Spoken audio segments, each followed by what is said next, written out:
Hello and welcome back to PYQpedia. हम लोग revision through previous year question series कर रहे थे और 17 बीपीएससी की जो प्रीलिम्स होने वाले हैं उसके लिए, और ये हमारा लेक्चर 32 है। और हम लोग जो लास्ट बीपीएससी की जो एग्जामिनेशन हुई थी 69 बीपीएससी की, क्योंकि अभी तो 70 की आप लोग तैयारी कर रहे हैं, तो 69 बीपीएससी की हम ये क्वेश्चन प्रीवियस ईयर क्वेश्चन की एनालिसिस कर रहे हैं। और इसमें हम लोगों ने एक पार्ट तो पहले ही कर लिया है और this is the part second. और जो लोग नए हैं, जिन्होंने आज से देखना स्टार्ट किया है, तो उनको सबसे पहला तो सजेशन ये है कि आप 1 से 31 वीडियो देखिए, फिर आप 32 देखिए एंड अपना नोट्स बनाइए, क्योंकि आप रनिंग नोट्स ही आपको काम देगा। एंड इस कड़ी में ये जो हम सीरीज चला रहे थे, उस सीरीज में हम लोग अब धीरे धीरे लास्ट की तरफ जा रहे हैं, बिकॉज 69 बीपीएससी हमारा लास्ट था। तो इसकी अगर हम कर लेते हैं तो बीपीएससी 56 to 59 से लेकर के आज अभी तक सारे क्वेश्चन हम लोगों ने कर लिए। ठीक है, सो इस पार्ट 2 को हम लोग स्टार्ट करते हैं 32nd लेक्चर को। So let's start the session, है ना, टाइम को हम लोग वेस्ट नहीं करते हैं। सो पहला क्वेश्चन है कि India sign the economic cooperation and trade agreement किस कंट्री के साथ ने इंडिया ने किया है? तो उस समय न्यूज़ में था, और दिस इज द ऑस्ट्रेलिया के साथ इंडिया ने economic cooperation and trade agreement sign किया है। अगला हमारा क्वेश्चन है कि the plain language act was passed by which of the following countries recently which requires government official to use simple and easy understandable English language in official documents and website। किस country ने एक law पास किया है कि जो language होनी चाहिए, plane language act, उस प्लेन लैंग्वेज एक्ट में ये लिखा हुआ है कि जो गवर्नमेंट ऑफिशियल है उसको सिंपल और इजी इंग्लिश लिखने हैं, है ना, जो समझ में आ सके। अपने जो ऑफिशियल डॉक्यूमेंट्स होगा वेबसाइट पे सिंपल लैंग्वेज लिखने हैं। तो प्लेन लैंग्वेज एक्ट पास हुआ था 2022 में। वो कहाँ पास हुआ था? न्यूजीलैंड में। न्यूजीलैंड गवर्नमेंट ने ये पास किया था। नाउ आपको ये समझ में आ गया क्यों पास किया था। अगला हमारा क्वेश्चन है, ये क्वेश्चन है कि टिलियार्डेम्बी जो है फर्स्ट, ये आपको Tillyardembia fossil of the world's first plant pollinator के बारे में हम लोगों ने पढ़ा था, है ना, जो स्टिग्मा से एंथर तक लेके जाती है वो हम लोगों ने पढ़ा था, है ना। तो वर्ल्ड का पहला प्लांट पॉलिनेटर्स था, उसका नाम है टिलियार्डेम्बी। तो उसके फॉसिल पाए गए हैं। ठीक है, वो कहाँ पाए गए हैं ये क्वेश्चन है। तो ये उस समय न्यूज में था। तो ये जो फॉसिल पाए गए हैं, ओल्डेस्ट, ये आपको इंसेक्ट था। ये जो पॉलिनेटर था वो क्या था? इंसेक्ट। पॉलिनेटर कौन होता है? इंसेक्ट होते हैं, है ना। तो ये आपको, ये कहाँ पे पाए गए हैं? तो ये आप पाए गए हैं रशिया में पाए गए हैं। ठीक है, तो ये आप उस समय न्यूज में था, तो ध्यान रखना है। अगला हमारा क्वेश्चन है कि लिस्बन डिक्लेरेशन जो है सो हमेशा न्यूज में रहता है, तो वो क्या है लिस्बन डिक्लेरेशन? से ओशियन कंजर्वेशन के लिए लिस्बन डिक्लेरेशन जो है सो 2022 में आपको ये लिस्बन डिक्लेरेशन अडॉप्ट किया गया था 198 members of the United nation के द्वारा। ठीक है, लिस्बन डिक्लेरेशन किससे रिलेटेड है वो आप समझ में आ गया। अगला क्वेश्चन है कि निम्नलिखित में से कौन सा जानवर सिंधु घाटी सभ्यता को लोगों को नहीं पता था? तो इंडस वैली पीपल जो है सो हॉर्स के बारे में नहीं जानते थे। वैसे डॉक्टर आर.एस. शर्मा और रोमिला थापर जो है ना, वो उन्होंने जो सुरकोड्डा में मिली थी ना, कि उसको कंफर्म नहीं किया था। सुरकोड्डा में जो आपको हॉर्स के बोन मिले हैं उसको कंफर्म नहीं किया है।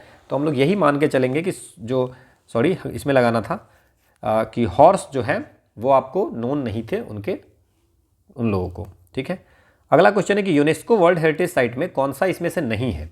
ठीक है ना। तो देखिए, यूनेस्को वर्ल्ड हेरिटेज आज में 2024 में जो एक ऐड हुआ है उसको याद रखिए, मोदियम्स। ये कहाँ पे है? असम में। बस एक लाइन याद रख लीजिए, 24 वाला। और 23 में शांति निकेतन वेस्ट बंगाल का। देखिए 43 हो गए टोटल ना। अब एक मिक्स साइट है, उस पर हम लोग बात कर चुके हैं। सो यूनेस्को वर्ल्ड हेरिटेज साइट में 43 हो गए टोटल, उसमें आपको एक मिक्स्ड है ना। और इसमें अगर आप बात करते हैं हम लोग, लास्ट जो 2024 का मोदियम से असम का, उससे पहले शांति निकेतन 2023 में, शांति निकेतन वेस्ट बंगाल में, होयसाल टेम्पल, हॉलीवुड और बेलूर ये 2023 कर्नाटक में। तो ये सब भी है। तो इसमें पूछ रहा है कौन सा नहीं है? Qutub Minar, red fort, India gate. तो कुतुब मीनार है, रेड फोर्ट भी है, इंडिया गेट जो है सो यूनेस्को के वर्ल्ड हेरिटेज साइट में नहीं है। पूरी लिस्ट मैंने आपको यहाँ पे दे दी है, आप इसको स्क्रीनशॉट लेके देख सकते हो। अगला हमारा क्वेश्चन है कि भारतीय संविधान में राज्य के नीति निर्देशक सिद्धांत की अवधारणा किस देश के संविधान? डीपीएसपी कहाँ से ले गई है? बेसिकली पूछ रहा है, आयरलैंड से ले गई है। आसान सा क्वेश्चन है। अगला हमारा क्वेश्चन है कि सिक्किम भारतीय संघ का पूर्ण राज्य कब बना। तो यूनियन ऑफ इंडिया का पूर्ण राज्य जो है सो सिक्किम बना था, वो बना था 1975 में, ये याद रखेंगे। अगला क्वेश्चन है कि निम्नलिखित में से कौन सी मुद्रा सबसे महंगी है। सबसे महंगी कौन सी है? Euro, pound sterling, US dollar. तो पाउंड स्टर्लिंग जो होगा ये यूनाइटेड किंगडम की, यूके की, आपको यूके की जो है सो ऑफिशियल करेंसी है, ऑफिशियल करेंसी है। और एक पाउंड स्टर्लिंग बराबर 112 रुपये के आसपास में है। ये चेंज होती रहती है बट 112 इंडियन रुपीज़ के है। एक यूरो के बारे में, यूरो जो है सो ऑफिशियल कंट्री यूरोपियन यूनियन की ऑफिशियल करेंसी है, ठीक है ना। 27 मेंबर हैं यूरोपियन यूनियन में, उसमें 20 कंट्री का आपको करेंसी जो है सो यूरो ही है। तो यूरो जो है, एक यूरो की अगर बात करेंगे तो ये आपको 94 रुपीज़ के आसपास में है, ठीक है। और यूएस डॉलर जो होता है ये आपको 85 रुपीज़ के 84-85 के आसपास में इंडियन रुपीज़ के है। तो सबसे महंगा अगर आपसे बोलेगा तो कौन हो गया? Pound sterling, which is the official currency of the United Kingdom. Clear. अगला हमारा क्वेश्चन है कि Bihar government has plan to make Bihar state pollution free. Bihar state को पॉल्यूशन फ्री कब तक बनाना चाह रहे हैं? तो ये 2020, 22, 24, 30, 47 तो मेमोरेंडम ऑफ अंडरस्टैंडिंग साइन हुआ था, है ना। तो उसमें क्या था कि बिहार को 2040 तक आपको क्लाइमेट रेजिलेंस बनानी थी, है ना। और बिहार गवर्नमेंट को तो इसमें 22, 24, 30, 47 ये सब कुछ नहीं है, ये गलत है ना। तो बिहार को पॉल्यूशन फ्री की बात है। जैसे कार्बन न्यूट्रल का नेट जीरो जो है सो, जैसे भारत सरकार की टारगेट है 2070 तक, बिहार ने कहा कि हमारा भी टारगेट यही है, ठीक है ना। और बिहार ने यूएनईपी के साथ एग्रीमेंट किया है, यूएनईपी के साथ में एग्रीमेंट किया है। यूएनईपी का हेडक्वार्टर कहाँ है? नैरोबी। नैरोबी कहाँ है? केन्या। इन्होंने बोला 2040 तक हम खत्म करेंगे। तो इसमें से कोई भी ऑप्शन सही नहीं, इसको क्वेश्चन को हटा लिया गया था। Bihar has become the first Indian state to enter into such agreement. एक in Indian art the construction stupa chaitya vihar, stupa chaitya vihar ये किस सेक्ट से रिलेटेड है? आसान सा क्वेश्चन है, बुद्धिज्म से रिलेटेड है। उस देखिए विहार जो होता है तो मोनेस्ट्री होता था जहाँ पे मेडिटेशन वगैरह होती थी, लिविंग क्वार्टर्स होते थे, है ना। तो विहार जो होती थी लिविंग क्वार्टर जहाँ रहते थे, ठीक है। स्तूप होते थे जहाँ पे डेथ वेथ के बाद जो बनाई जाती थी, रेलिक्स को रखी जाती थी, है ना, राख वगैरह को, है ना। तो ये हो गया। और चैत्य जो होता था ये प्रेयर हॉल होती थी। होप आपको समझ में आया होगा, है ना, चर्च की तरह होते थे। अगला हमारा क्वेश्चन है कि in the context of Indian handicrafts Sujani Bihar में क्या है? तो सुजनी जो है ये एम्ब्रॉयडरी है ना, ये मुजफ्फरपुर की फेमस है टाइप ऑफ एम्ब्रॉयडरी, ठीक है ना।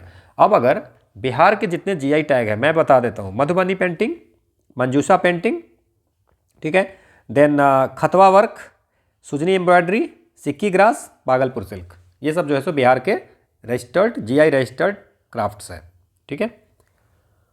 बिहार में विक्रमशिला विश्वविद्यालय के संबंध में कुछ बातें दी हुई हैं, उसमें से पूछ रहा है कौन सा सही है। It was located in the present day Banka district, हो गया गलत। हाँ, बांका डिस्ट्रिक्ट में नहीं है, भागलपुर डिस्ट्रिक्ट में है। It was establish by king Gopal one of the Pal dynasty, हो गया गलत। ये विक्रमशिला जो यूनिवर्सिटी है वो धर्मपाल ने बनाया है, ये भी गलत हो गया, ठीक है। The Vajrayana sect of Buddhism flourished, हाँ यहाँ पे वज्रायन सेक्ट पढ़ाया जाता था, tantric teaching. Other subject like astronomy, logic, law, grammar and philosophy were also, तो हाँ बाकी चीज़ें तो पढ़ाई जाती थी अपार्ट फ्रॉम द वज्रायन जो है सो इंपॉर्टेंट है। तो दो गलत पूछ रहा है, कौन कौन है? सो 1 and 2 नॉट रॉन्ग, 1 और 2 जो है सो इनकरेक्ट है। अगला है कुछ स्टेटमेंट दिया है बाबर के आने के बारे में। बाबर जब यहाँ आया था तो उसके बाद क्या हुआ? भारत में बाबर के आगमन के कारण पूछ रहे हैं, ठीक है ना। The arrival Babur into India led to the, क्या हुआ उससे, ठीक है ना। हाँ देखो हिंदी इंग्लिश में कितना डिफरेंस है। The arrival of Babur into India led to, Babur जो इंडिया में आया उससे क्या हुआ, और भारत में बाबर के आगमन के कारण पूछ रहे हैं, ठीक है ना। Introduction of gun powder in the समरे, इनके आने से क्या हुआ कि आपको गन पाउडर जो है सो आ गया, ये सही है क्या? गन पाउडर जो है सो, हाँ गन पाउडर जो है सो बाबर के आने से पहले भी हमारे यहाँ था, ठीक है ना। क्लियर। मंगोल जो लोग जो आए थे, मंगोल इन्वेजन हुआ था, उस समय भी गन पाउडर वेपन्स इंडिया में यूज किया गया था। तो पहला तो गलत हो गया कि बाबर के आने के बाद ये चीज़ हुआ है, तो ये तो गलत हो गया, है ना। आगमन के बाद क्या हुआ था, ये क्वेश्चन है। Introduction of arch and dome in the region architecture, arch and dome जो है सो आपको जो आर्किटेक्चर इंट्रोड्यूस किया गया है वो तुर्क के द्वारा किया गया है, तुर्क के द्वारा। तुर्क जो है सो गोरी, मोहम्मद गोरी के द्वारा आपको ये मेहराब और गुंबद या आर्क एंड डोम जो है सो स्ट्रक्चर लाया गया था। बाबर के आने के बाद यहाँ पे तैमुरिड राजवंश की स्थापना हुई। ये आपको तैमुरिड राजवंश की स्थापना हुई, ये बिल्कुल सही है, ठीक है ना।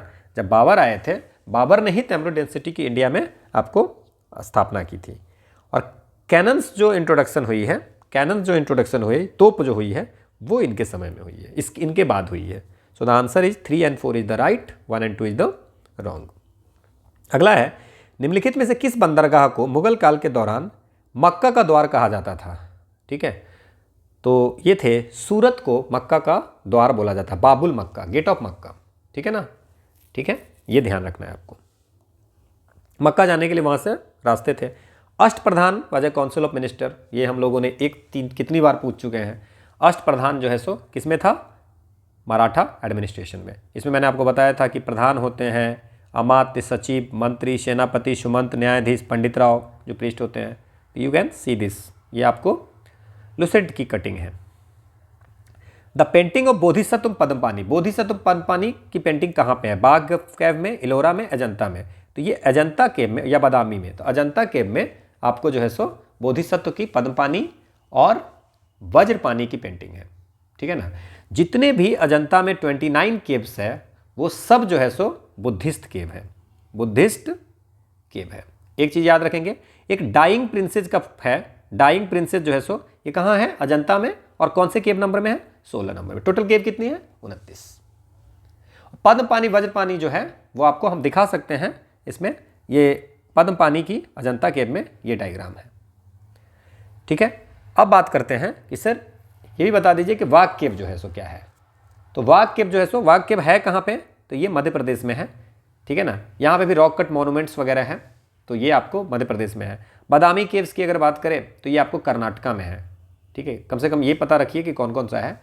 और एलोरा में जो है आपको 34 केव्स है, ये आपको महाराष्ट्र में है, ठीक है।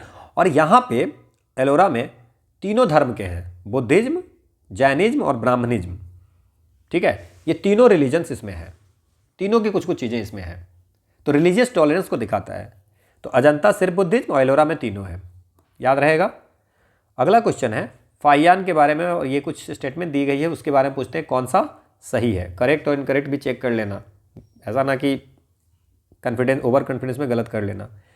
Fahien was a Chinese pilgrim who visited India during the region, Harsha के समय आया था, बेकार की बात है। फाहियान जो आया था चंद्रगुप्त द्वितीय के बीच समय आया था। और ह्वेन-त्सांग जो है तो चंद्रगुप्त द्वितीय के समय आया था, ये भी गलत है, क्योंकि ह्वेन-त्सांग जो आया था वो हर्षवर्धन पुष्यभूति डायनेस्टी के जो थे उनके समय में आया था।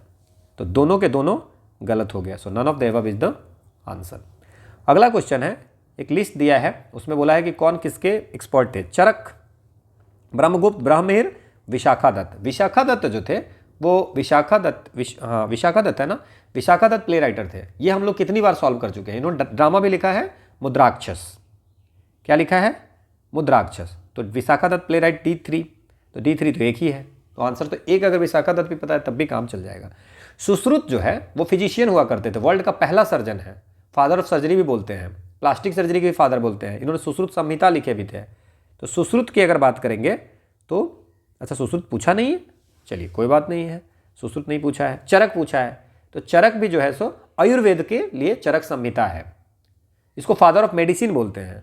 चरक को फादर ऑफ मेडिसिन, सुश्रुत को फादर ऑफ सर्जरी, तो इसको बोल देंगे ये ब्रह्मगुप्त जो है सो। इसके बाद ब्रह्मगुप्त है और एक ब्राह्मणिर है। ब्राह्मणिर की अगर बात हम लोग करें, है ना, तो ये ब्राह्मणिर जो एस्ट्रोलॉजर एस्ट्रोनॉमर हुआ करते थे, इन्होंने पंच सिद्धांतिका लिखे हैं, 5 ट्रीटीज, ठीक है ना।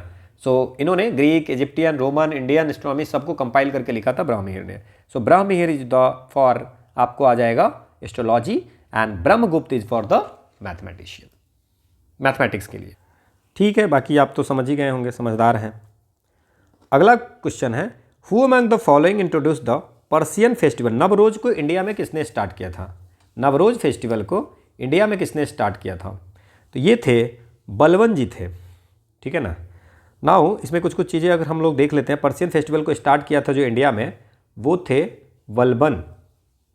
बलबन जो है सो देखिए,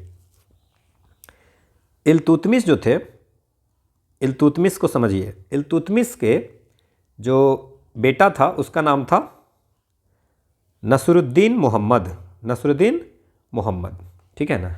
इसको हम लोग दरवेशी किंग भी बोलते थे, नसरुद्दीन मोहम्मद को दरवेशी किंग। इन्होंने क्या किया, नसरुद्दीन मोहम्मद ने अपना प्राइम मिनिस्टर बनाया घियासुद्दीन बलबन को, ठीक है। उसके बाद बलबन जो है सो इसको हटा करके खुद आ गया राज में, ठीक है। बलबन जब आ गया तो ये जो बलबन जो थे ये मेंबर थे आपको चालीसा की, चहलांगनी चालीसा, चहलांगनी चालीसा की। तो इन्होंने देखा कि अरे यही जो है सो सब प्रॉब्लम है, तो बोला कि चलो इसको हटाओ, इसकी पावर को ही सबसे पहले ख़त्म कर दिया। और इन्होंने मिलिट्री डिपार्टमेंट स्टार्ट किया था दीवाने अर्ज, दीवाने अर्ज। और इन्हीं को, बलबन को ही टाइटल मिला था जिले लाही। बलबन पे बहुत क्वेश्चन पूछते हैं तो आप देख लेंगे, शैडो ऑफ गॉड, ठीक है। और इन्होंने दो चीज़ ईरान में जो चीज़ होता था उसको स्टार्ट किया था इंडिया में, सजदा और पैबोस, ठीक है। और बलबन ने ही स्टार्ट किया था नवरोज फेस्टिवल, पर्सियन फेस्टिवल। इन्होंने ब्लड और आयरन की पॉलिसी भी अपनाई थी, ठीक है ना। और पर्सियन लिटरेचर का बहुत बड़ा पैटर्न था। इतनी सारी इन्फॉर्मेशन आप समझ लिए, थोड़ी सी क्रोनोलॉजी बता दिया कि इल्तुतमिश के बाद कैसे आया, काम आपका चल जाएगा। अगला है कि नाथपंथी सिद्धा योगी, ये किधर फेमस है, कहाँ पे, नॉर्थ इंडिया में, साउथ इंडिया में, ईस्टर्न और वेस्टर्न में। नाथपंथी सिद्धा, एनसीईआरटी आप देखिएगा, Nathpanthi number of religious group जो है सो आए थे, उसमें नाथपंथी, सिद्धचार और योगी, ये सब आपको नॉर्थ में थे, ठीक है ना। ये आपको नॉर्दर्न इंडिया में, आप अगर देखेंगे एनसीईआरटी वहाँ पे तीनों लिखा हुआ है। A number of religious group that emerge during this period criticize the ritual and other aspect of conventional religion and the social order using simple logical argument. Among them were the Nathpanthi, Siddhachar and Yogi. They advocate renunciation of the world, renunciation of the world, ठीक है ना। तो ये आपको northern India में था, ठीक है। वुड्स डिस्पैच के बारे में पूछ रहा है कि वुड्स डिस्पैच के बारे में, consider the following statement regarding the Wood's dispatch, ठीक है। तो वुड के जो 1854 थे, यानी वुड्स डिस्पैच के बारे में कुछ चीज़ें दी गई, उसमें से पूछ रहे हैं कि कौन से सही है। तो ये 1854 में आए थे, और किसके रीजन में आए थे, 1848 से 1856 में कौन थे, ये आपको थे डलहौजी हुआ करते थे, है ना। तो इनके समय में ये आपको ये वुड्स डिस्पैच बनी थी। इसको Magna carta of English education भी बोलते हैं, ठीक है ना। और इन्होंने कहा था कि प्राइमरी स्कूल जो होगा उसमें जो है सो आपको वर्नाकुलर लैंग्वेज में होना चाहिए, लोकल लैंग्वेज में होना चाहिए, जैसे आपको संस्कृत में हो सकती है, पर्शियन में हो सकती है, तो लोकल लैंग्वेज में होनी चाहिए, ठीक है ना। दूसरा चीज़ इन्होंने कहा था कि फीमेल एजुकेशन पे भी इन्होंने बोला था कि होना चाहिए, ठीक है ना। इसके बाद इन्होंने बोला था कि स्कूल जो है सो पूरे कंट्री में स्कूल्स होनी चाहिए, टीचर की ट्रेनिंग की स्कूल होनी चाहिए, है ना। इन्होंने बोला था कि हायर एजुकेशन का मीडियम जो होगा वो इंग्लिश में हो सकता है। इवन वोकेशनल स्किल के बारे में बात किया था, वोकेशनल स्किल के बारे में it recommended English as the medium of instruction of higher studies के लिए। लोकल में, प्राइमरी लेवल में ही इसने कहा था कि vernacular language. It let stress on female education, vocational training, बिल्कुल सही है। बाकी जो है सो ये डलहौजी के समय है, तो ये आपको इतना याद रखेंगे काफ़ी है। अगला है कि मैथिली भाषा का विकास निम्नलिखित में किसके शासन के दौर में हुआ था, Chero dynasty, then Oinwar dynasty, Karnat dynasty और पिथिपति। तो ये कर्नाट डायनेस्टी जो थी वो स्टार्ट किया था किसने, कर्नाट डायनेस्टी नान्यदेव ने स्टार्ट किया था, नान्यदेव में 1097 में, ठीक है ना। सो इसको मैथिली डायनेस्टी भी बोलते हैं। तो इसके दो कैपिटल होते थे कर्नाट डायनेस्टी के, वन जो एक होते थे सिमरौनगढ़, ये आपको नेपाल में, ठीक है ना। और एक होते हैं दरभंगा बिहार में, है ना। दरभंगा सेकंड कैपिटल चूज किए गए थे किसके द्वारा, गंगदेव के द्वारा दरभंगा सेकंड कैपिटल चूज किए गए थे। तो ये डेवलप जो हुई थी कर्नाट डायनेस्टी के समय में। अगला हमारा क्वेश्चन है, which city served as the capital of the ancient kingdom Magadha, है ना। मगध जो ड्यूरिंग अर्ली वैदिक पीरियड में मगध का कैपिटल क्या होता था, तो पहला कैपिटल जो है वो है राजगीर, बाद में पाटलिपुत्रा बना था, पाटलिपुत्रा बना था उदयन के समय में। ठीक है, अगला है वर्नाकुलर प्रेस एक्ट के बारे में क्या चीज़ें इसमें से सही है क्या गलत है। सो वर्नाकुलर प्रेस एक्ट जो होगा इसको गैगिंग एक्ट भी बोलते हैं, गैगिंग एक्ट। ठीक है ना, ठीक है ना। तो वर्नाकुलर प्रेस एक्ट या गैगिंग एक्ट, ठीक है, ये किसके द्वारा स्टार्ट किए गए थे, ये आपको क्या, तो ये इनेक्टेड किए गए थे लॉर्ड लिटन के द्वारा। वर्नाकुलर प्रेस एक्ट कब आया था, 1878 में, और लिटन महाराज कब से कब तक थे, 1874 से 80 तक में। ठीक है ना। इसमें क्या था कि वर्नाकुलर प्रेस एक्ट में था कि कोई भी आदमी अपने रीजनल लैंग्वेज न्यूज़पेपर में गवर्नमेंट के बारे में कुछ भी नहीं लिखेंगे। ठीक है, यहां तक समझ में आ गया। It came to be known as gagging the act was repealed by the lord Ripon. इस एक्ट को हटाया क्या था, तो आर्म्स एक्ट एक, इसके साथ साथ लिटन के समय में आर्म्स एक्ट भी आया था।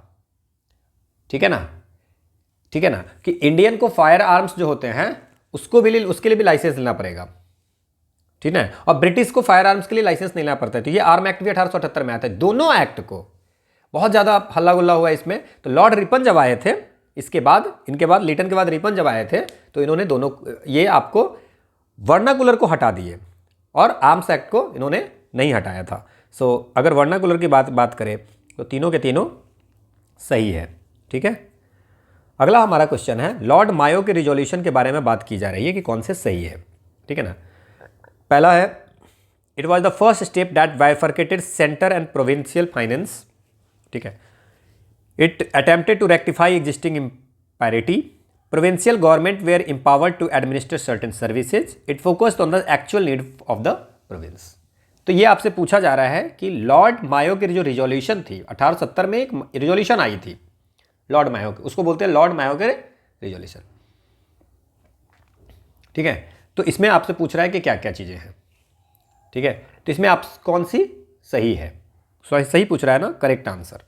ठीक है, तो अब इसमें आपको ये जो लॉर्ड मायो की रिजोल्यूशन हुआ करती थी वो थी फाइनेंशियल डिसेंट्रलाइजेशन के लिए।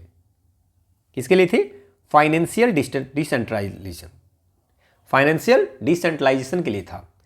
और लॉर्ड मायो के रिजोल्यूशन में जो बात की गई थी कि हम फाइनेंशियल डिसेंट्रलाइजेशन करेंगे, उसी के बेस पे ना बाद में लॉर्ड रिपन ने आपको जो है सो लोकल सेल्फ गवर्नमेंट का स्टार्ट किया था। लॉर्ड रिपन ने उसी के बाद तो लोकल सेल्फ गवर्नमेंट को मैग्ना कार्टा जो बोलते हैं। ठीक है ना, तो ये आपको ध्यान रखना है। लॉर्ड मायो की जो रिजोल्यूशन थी वो फाइनेंशियल डिसेंट्रलाइजेशन पे थी। तो it was the first step that bifurcated central and province finance, provincial government were empowered to administer certain service, कुछ पावर दी गई, डिसेंट्रलाइजेशन हो रही है ना। It attempted to rectify existing imparity जो थी, अभी मौजूदा जो असमानता थे उसको हटाने के लिए, और it focused on the actual need of the province, जो प्रोविंस की सच में नीड है उस पर बात किया था। तो ये याद सर क्या रखेंगे, याद ये रखेंगे लॉर्ड मायो की जो रिजोल्यूशन है 1870 में, they talk about the financial decentralisation, जो बाद में लोकल सेल्फ गवर्नमेंट के लिए रास्ता खोला, जो लोकल सेल्फ गवर्नमेंट में हम लोग रिपन को बोलते हैं। अगला है नीति सार। ये किताब किसने लिखी है, नीति सार, है ना। तो ये नीति सार बुक जो है कामंदक ने लिखा है। किसने लिखा है, कामंदक। ये बेस्ड ऑन कौटिल्य के जो अर्थशास्त्र है ना, कौटिल्यज अर्थशास्त्र के बेस पे है। ठीक है, और गुप्ता पीरियड के समय में लिखा गया था। Political life, diplomacy, state craft, इस सब लिखी हुई है। कौटिल्य के अर्थशास्त्र में जो है उसी के बेस पे लिखा गया है नीति सार, है ना। अगला हमारा क्वेश्चन है कि फुटुहाटे आलमगिरी, ये किसने लिखा है। सो फुटुहाटे आलमगिरी जो है सो ये लिखा है ईश्वरदास नागर ने। ईश्वर दास नागर जो कि मुगल में ऑफिसर हुआ करते थे। कौन से डिस्ट्रिक्ट के, जोधपुर डिस्ट्रिक्ट के। ठीक है ना, क्लियर, समझ में आ गया, बस इतना याद रखिए। अगला हमारा क्वेश्चन है कि एक चाइनीज सोर्स में लिखा हुआ है, चीनी स्रोत के अनुसार श्रीलंका के शासक मेघवर्मन ने गया में बौद्ध मंदिर बनाने की अनुमति के लिए निम्नलिखित में से किस गुप्त राजा के पास एक मिशनरी को भेजा था। ठीक है, तो मेघवर्मन श्रीलंका के जो है एक आपको मिशनरी को भेजा था, किसके, समुद्रगुप्त के दरबार में, कि भाई हम चाहते हैं कि बोध गया में एक टेम्पल बनाए। समझ में आ गया, चलिए। अगला क्वेश्चन है कि when was the Bihar first separated from the Bengal presidency under British rule. तो बिहार 22 मार्च 1912 को सेपरेट हुआ था, बाद में 1 अप्रैल 1936 को उड़ीसा में बदल गया। फिर 2000 ईस्वी में झारखंड अलग से हट गया यहाँ से। अगला क्वेश्चन है हमारा कि इसमें से कौन सा सही नहीं है वो पूछ रहा है। Lake Victoria is the third largest fresh water lake in the world by surface area. ठीक है, क्लियर।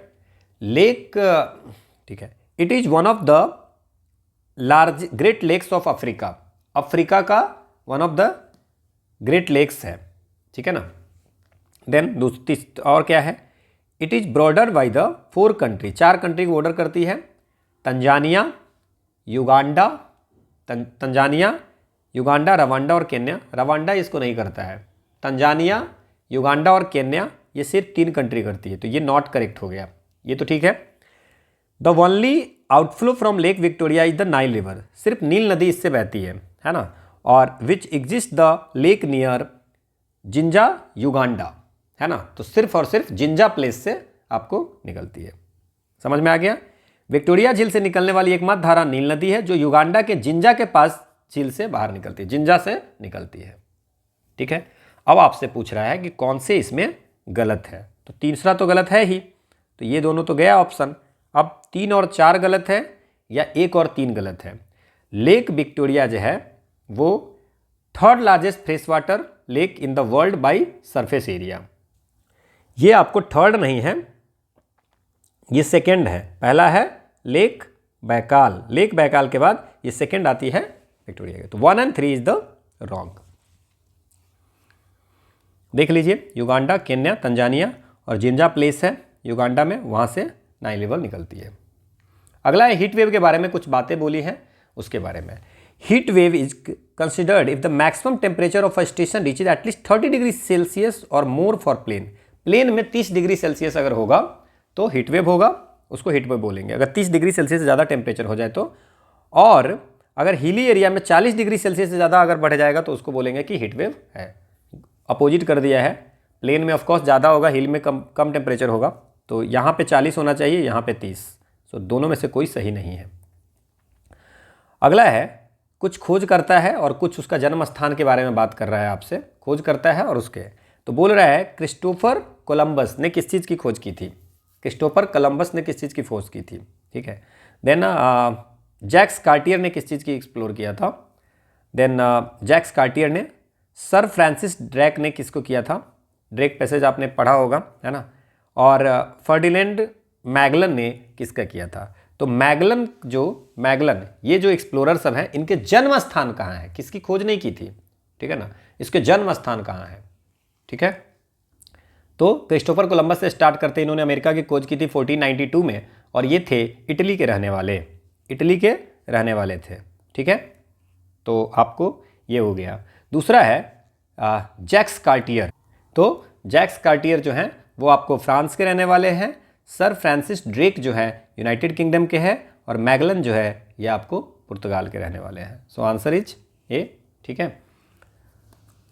अगला हमारा क्वेश्चन है कि यूएई में इमिरेट्स ऑफ यूएई के राज्य कौन कौन है, ठीक है ना। तो थोड़ा बहुत आपको पता होगा, 7 हैं टोटल, 7 हैं। कौन कौन है, अबू धाबी, दुबई, ये तो बहुत नाम सुना होगा आपने, है ना। और देखिए इसमें जो है सो आपने यहाँ पे दे दिया कुवैत, तो ये ऑप्शन तो ऐसे ही गलत हो गया, है ना, ठीक है। और यहाँ भी कुवैत है, तो ये भी ऑप्शन गलत हो गया, ठीक है। और इसके बाद आपको जो है सो यहाँ पे रियाद दे दिया है, this is also wrong. Abu Dhabi, Dubai, है ना, शारजा, अजमान, उमामुल कमीम, उबामुल कैन, फुजैराह और रासल खैमाह, ये 7 एमिरेट्स हैं, 7 रियासती राज्य हैं इसके, ठीक है। अगला हमारा क्वेश्चन है कि the river Subarnarekha originated near which of the following, कहाँ से निकलती है सुवर्ण रेखा। ये आपको रांची झारखंड में नागरी गांव है, नगरी गांव है, वहाँ से निकलती है। नगरी गांव से आपको सुवर्ण रेखा निकलती है, ठीक है, कोई दिक्कत नहीं है, ये सुवर्ण रेखा। अगला है कि निम्नलिखित में से कौन से राष्ट्रीय उद्यान वन जीव अभयारण्य बिहार में है। बिहार में कौन से वाइल्ड लाइफ सेंचुरी और नेशनल पार्क है, ये पूछ रहे हैं। वाल्मीकि नेशनल पार्क बिहार में है, आपको वेस्ट चंपारण में, ये तो आसान है। दुधवा नेशनल पार्क जो है ये उत्तर प्रदेश में है, ठीक है। भीमबंध वाइल्ड लाइफ सेंचुरी जो है ये मुंगेर में है और गजनेर वाइल्ड लाइफ सेंचुरी जो है ये राजस्थान में है। तो बिहार में कौन कौन है? वाल्मीकि और भीमबंध। सो 1 and 4 is the right answer. अगला क्वेश्चन है कि गैंगेटिक डॉल्फिन के बारे में कुछ है, बराबर हम लोग चर्चा करते हैं गैंगेटिक डॉल्फिन के। सो गैंगेटिक डॉल्फिन जो है इंडिया का नेशनल एक्वेटिक एनिमल है और ये इंडेंजर्ड लिस्ट में IUCN के आते हैं। So the Gangetic river dolphin has been characterize a endangered, ये हम लोग बहुत बार बात की है पीछे क्लास में, है ना। It does not have a crystalline eye lens rendering it effectively, ये ब्लाइंड है, ये भी ठीक है, पढ़ते हैं हम लोग। Navigation and hunting are carried out using echolocation, तो फिर अब जब अंधी है तो कैसे सर्च करती है ना, तो ये आपको इको लोकेशन की से करती है, ठीक है, यहाँ तक कोई दिक्कत नहीं है। Then it has been recognize as, echolocation मतलब आवाज़ निकालती है, वो रिटर्न हो जाती है तो उससे उसको समझ आ जाता है। It has been recognize as India's national aquatic, बिल्कुल सही है, सबके सब सही है। इसमें कुछ चीज़ें और याद रख लीजिए, इंडिया, बांग्लादेश, नेपाल में पाए जाते हैं।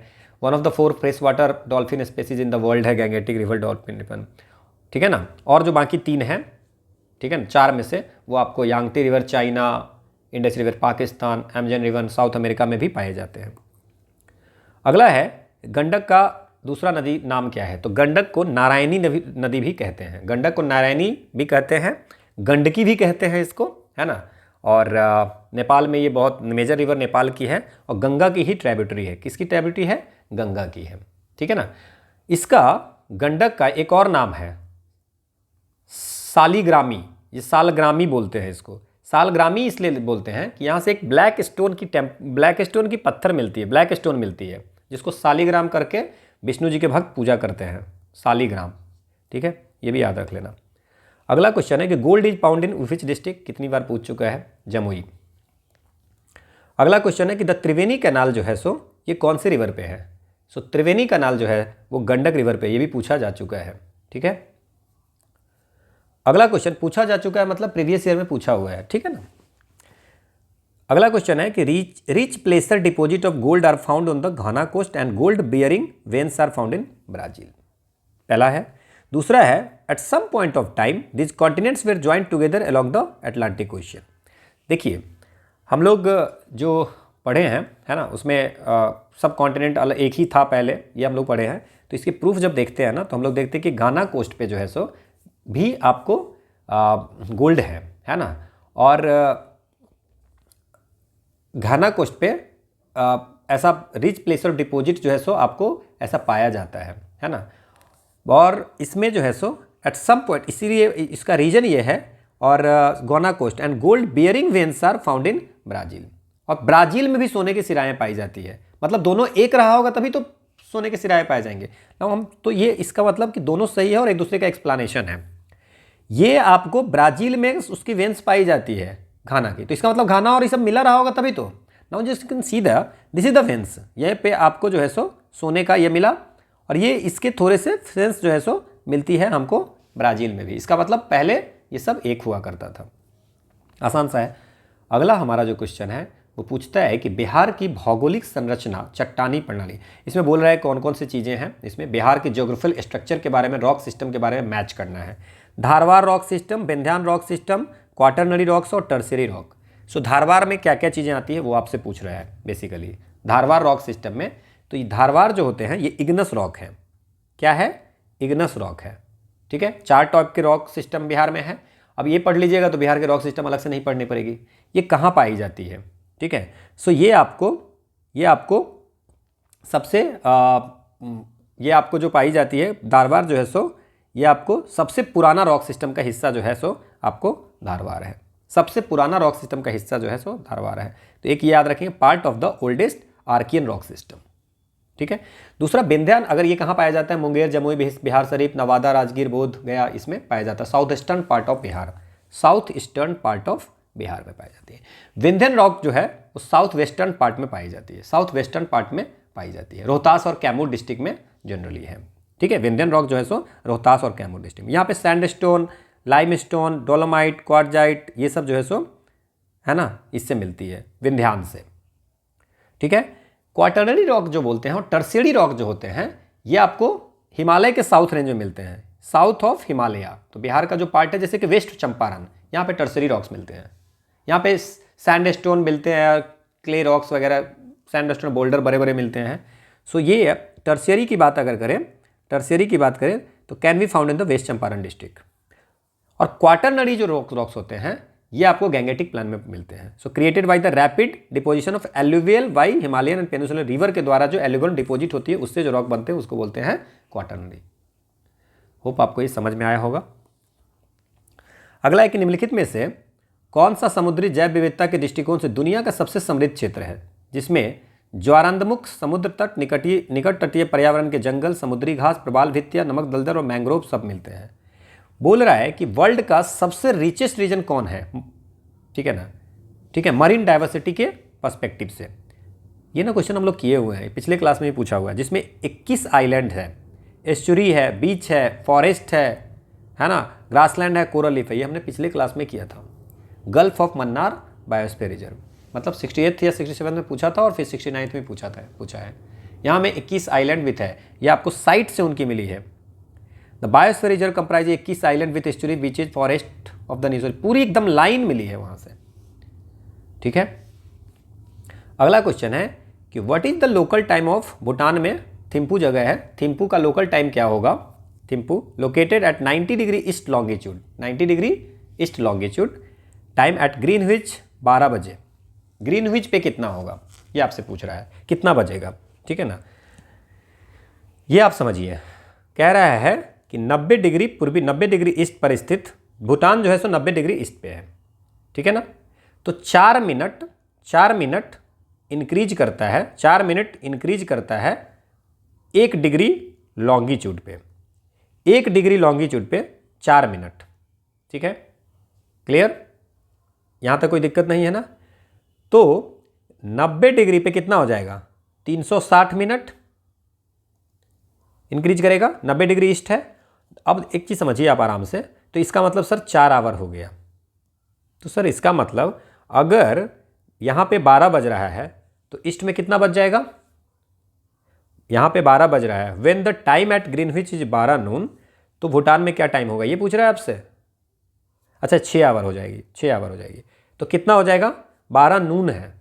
तो ये अब प्रॉब्लम यहाँ पे आ रही है कि ये ईस्ट है, ये वेस्ट है। अब इधर जाएंगे तो क्या होगा, इधर ये होगा, यहाँ पे तो 0 हो गया, ठीक है। तो 90 डिग्री ईस्ट जाएंगे तो कितना बच जाएगा, 6 बजे शाम का बच जाएगा, ठीक है। और अगर इधर जाएंगे तो क्या बचेगा, 6 AM हो जाएगा, 12 में से 6, ठीक है ना। तो ये हमें ध्यान रखना है, 4 डिग्री इसमें। ये क्वेश्चन एनसीईआरटी से डायरेक्ट उठाई हुई है, एनसीईआरटी के एग्जाम्पल में ये क्वेश्चन दी हुई है, ठीक है, और एनसीईआरटी से डायरेक्ट ये क्वेश्चन उठाई हुई है। अगला क्वेश्चन है कि कौन सा सही है इसमें से। Natural gas is found in the Dharwad rock में नेचुरल गैस पाई जाती है, पहला ये है। माइका कोडरमा पाई जाती है, तो सही है। तो अगर सही पूछ रहा है तो ये सब सही ही है, ठीक है ना। और Cuddapah series famous for diamond, Cuddapah series जो है सो ये आपको सेल लाइमस्टोन वगैरह के लिए फेमस ज़्यादा है ना। और धारवाड़ जो है सो कर्नाटका में है, यहाँ पे आयरन मैग्नीज वगैरह सब मिलती है, ठीक है। और अरावली हिल्स में पेट्रोलियम मिलती है, बेकार की बात है। माइका जो है सो कोडरमा में मिलती है, कोडरमा झारखंड में है। How many latitude are there on globe drawn at 1 degree interval, ठीक है। सो हाउ मेनी लैटिट्यूड, कितने हैं 1 डिग्री पे अगर है तो। सुनिए, लैटिट्यूड को क्या बोलते हैं, ये भी एनसीईआरटी से उठाया है। लैटिट्यूड को बोलते हैं पैरेलल, क्या बोलते हैं, पैरेलल्स, ठीक है ना।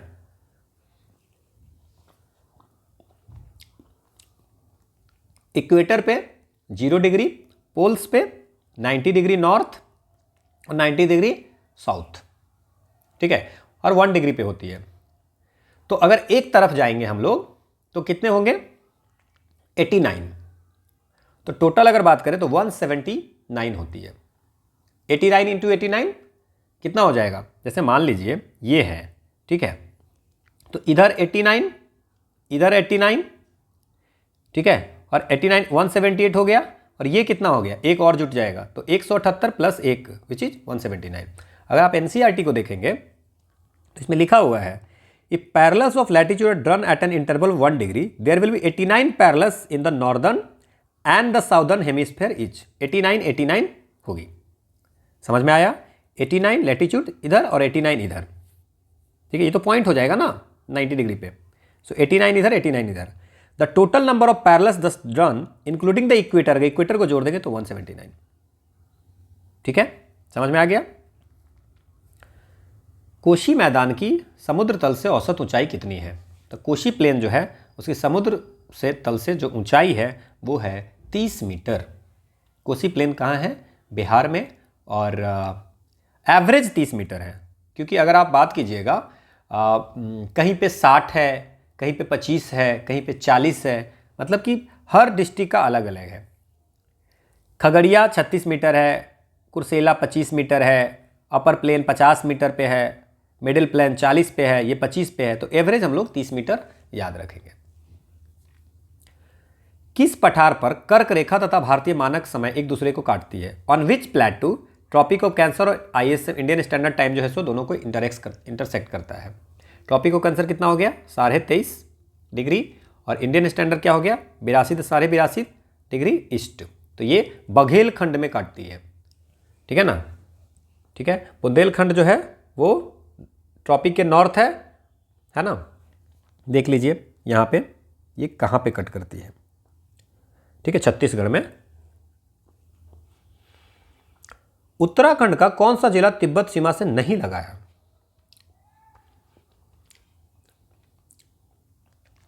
ये आपको अल्मोड़ा है, अगर हम इसमें देख सकते हैं तो ये आपको तिब्बत से पूछ रहा है, तो कौन कौन सा नहीं लगा है वो देखिए इसमें।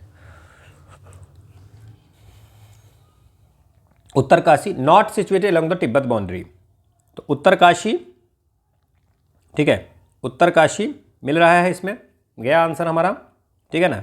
इसका चमोली मिल रहा है, पिथौरागढ़ मिल रहा है, ये तीनों मिल रहा है ना तिब्बत से, तो ये तीनों नहीं होगा।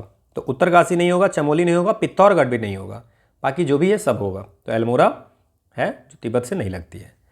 एल नीनो करेंट जो है सो कहाँ प्रभावित होती है, कहाँ पे चलती है एल नीनो?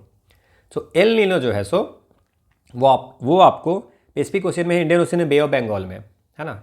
तो ये एल नीनो एक क्लाइमेटिक पैटर्न है ना, जो सरफेस, जो वाटर सरफेस जो है सो अगर अनयूजुअल वार्म हो जाता है ना, तो एक करंट बहती है, ईस्टर्न इक्वेटोरियल पैसिफिक करंट, तो वो पैसिफिक ओशियन में होती है, ठीक है ना।